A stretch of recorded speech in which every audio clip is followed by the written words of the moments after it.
Ydyw Ies, dy nerth ac yn nerth dioddef, a dioddef dros y gwir, ac yn y gwir pob goleini, ac yn goleini pob gwynfyd, ac yn gwynfyd cariad, ac yn hariad y ddiwies, ac yn y ddiwies pob daioni.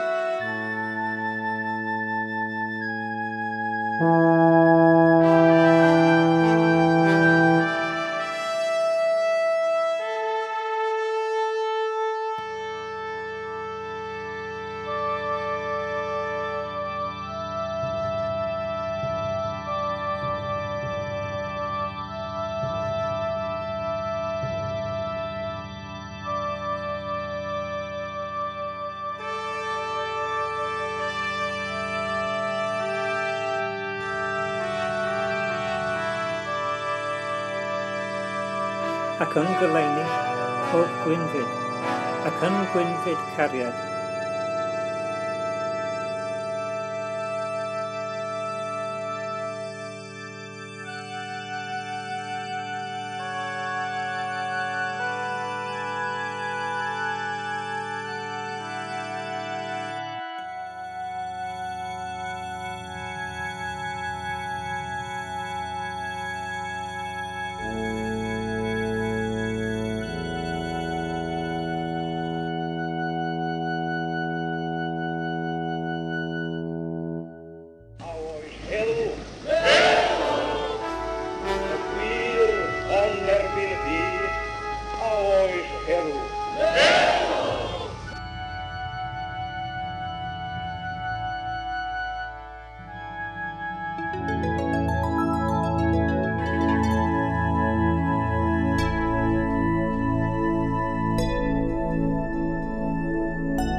Dyro ddiwes dy nawdd, ac yn nawdd pwyll, ac yn hwyll goleini, ac yn goleini wirionedd, ac yn wirionedd cyfiawnder, ac yn gyfiawnder cariad, ac yn hariad cariad y ddiwies, ac yn hariad y ddiwies pob gwynfyd, y ddiwies a phob daioni.